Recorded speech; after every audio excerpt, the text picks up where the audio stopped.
Hello friends, मैं doctor Kiran Shete, orthopaedic surgeon, founder director spinology clinic Pune. आज मैं आप सबके साथ ऑक्सीपिटल न्यूरalgia या ऑक्सीपिटल हेडेक इसके बारे में बात करूंगा। ये ऑक्सीपिटल एरिया जो होता है वो अपने सर के पिछले हिस्से में होता है, इसे ऑक्सीपिटल एरिया कहा जाता है। ये ऑक्सीपिटल एरिया में जो हेडेक होता है उसे ऑक्सीपिटल हेडेक, और उसके सबसे इंपॉर्टेंट रीजन है ऑक्सीपिटल न्यूरalgia। ये ऑक्सीपिटल न्यूरalgia यूजुअली इंपॉर्टेंट दो नर्व्स की वजह से होता है, एक तो ग्रेटर ऑक्सीपिटल नर्व और लेसर ऑक्सीपिटल नर्व। इसे समटाइम्स सर्वाइकोजेनिक हेडेक भी कहा जाता है। ऑफ कोर्स सर्वाइकोजेनिक हेडेक के काफी और भी रीजंस होते हैं। आज मैं सिर्फ ऑक्सीपिटल न्यूरalgia के बारे में बात करूंगा।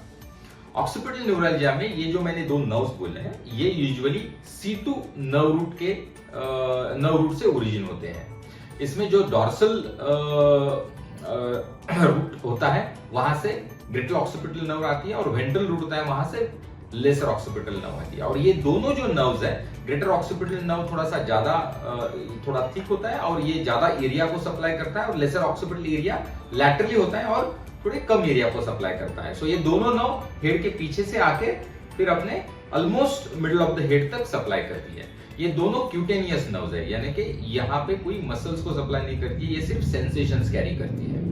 ये नर्व्स है, ये इंपॉर्टेंट नर्व्स होती है बिकॉज इनकी वजह से हेडेक ही नहीं परंतु काफी और भी तकलीफें हो सकती है, जैसे कि माइग्रेन का अटैक आना, या फिर आंखों में दिखने में तकलीफ होना, चक्कर आना या गिडीनेस फील होना, ऐसे काफी और भी प्रॉब्लम्स इससे हो सकते हैं। तो इसके जो पेशेंट्स होते हैं वो यूजुअली स्टिफ नेक या नेक पेन के साथ साथ हेडेक ये प्रॉब्लम लेके आती है। और हेडेक भी पिछले हिस्से में ज्यादा होता है, परंतु ये हेडेक बिल्कुल आगे तक जा सकता है, आंखों में या देखने में भी, आंखों के पीछे भी दर्द हो सकता है। इसके जो इंपॉर्टेंट रीजन है, ये सबसे इंपॉर्टेंट रीजन है wrong posture. Now cervical spine को एक पर्टिकुलर कर्व होता है जिसे लॉर्डोसिस कहा जाता है, और अपनी जो C1 और C2 यानी कि जो स्कल बोन है उसके नीचे होता है C1 वर्टिब्रा, उसके पीछे है नीचे है C2 वर्टिब्रा और देन C3। ये जो एरिया है वहां पे एक पर्टिकुलर एंगल और एक अलाइनमेंट के हिसाब से ये सारे बोन्स वहां पे ज्वाइन होते हैं।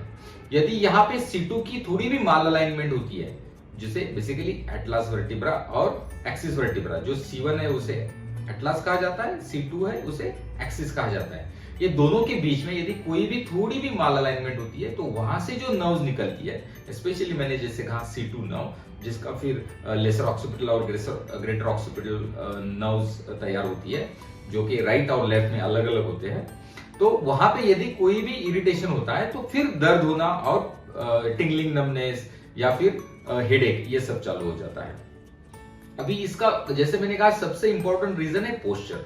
यदि कोई गलत पोस्चर में कंप्यूटर पे या किसी भी ड्राइविंग पोस्चर में गलत पोस्चर में बैठता है तो बहुत बार यहाँ पे फॉरवर्डेड नेक पोस्चर और राउंडेड शोल्डर हो जाता है। तो ये फॉरवर्डेड नेक पोस्चर की वजह से जो C2 नर्व है या ये जो नर्व्स की ओरिजिन होती है ऑक्सीपिटल नर्व्स की, वो कॉम्प्रेस हो जाती है और उनके इरिटेशन की वजह से दर्द चालू हो जाता है।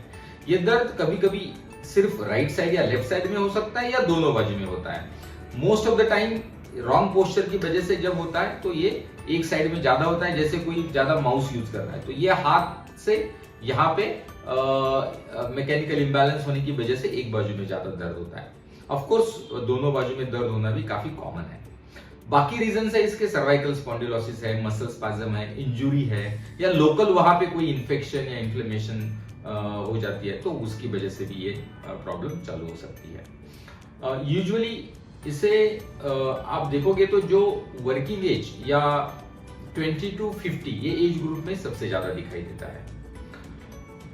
इसे डायग्नोस करने के लिए सबसे इंपॉर्टेंट होता है क्लिनिकल डायग्नोसिस, जैसे पेशेंट की हिस्ट्री डिटेल में समझनी चाहिए और उसके बाद एग्जामिनेशन करके दर्द कहां से आ रहा है और कहां तक जा रहा है, क्योंकि एग्जामिनेशन से ही इसकी डायग्नोसिस अच्छी तरह से होती है। ऑफ कोर्स सपोर्टिव इफ जरूरत लगे तो सपोर्टिव इन्वेस्टिगेशन जैसे एक्सरे हो, MRI स्कैन हो या ब्लड टेस्ट हो वो भी किए जा सकते हैं। एक बार इसकी डायग्नोसिस हो जाती है तो फिर उसकी ट्रीटमेंट करना आसान हो जाता है। अभी पेशेंट्स जब आते हैं तो वो एक सिंपल पेन लेके भी आ सकते हैं या एक्यूट पेन लेके आते हैं।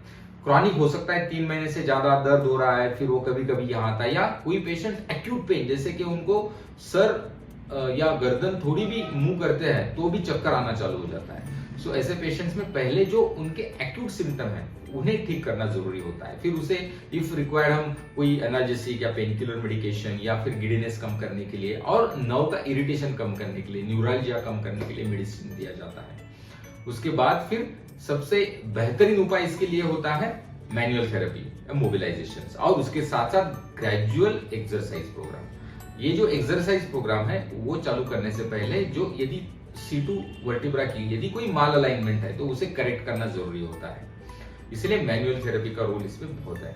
और उसी के साथ साथ स्ट्रेचेस और एक्सरसाइजेस, सबसे ज्यादा इंपॉर्टेंट स्ट्रेच इसमें होता है सब ऑक्सीपिटल स्ट्रेच, और आप इसमें देखोगे यहाँ पे कि ये स्ट्रेच कैसे दिया जाता है। तो जैसे आपने देखा कि सब ऑक्सीपिटल स्ट्रेचेस सबसे ज्यादा इसमें रिलीफ देते हैं और वो बहुत ही इंपॉर्टेंट होते हैं।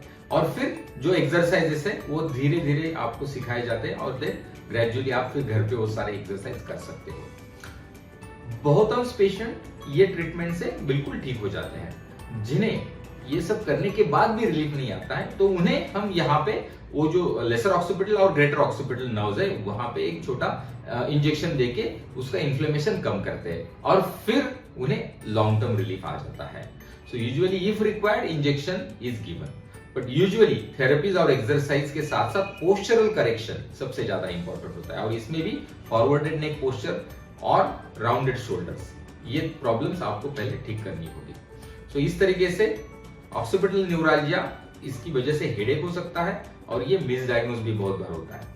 ये हम प्रॉपरली इसे डायग्नोज करें और ट्रीट करें तो इसकी वजह से जो भी इश्यूज आते हैं जैसे हेडेक हो या प्रॉब्लम्स है ये बिल्कुल ठीक हो सकते हैं और आप बाद में एक्सरसाइज और पोस्चर के फॉलो करने से ये दर्द आपको वापस नहीं आएगा।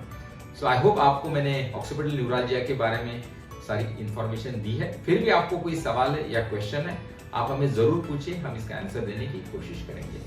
So thank you, stay healthy, stay happy and stay pain free.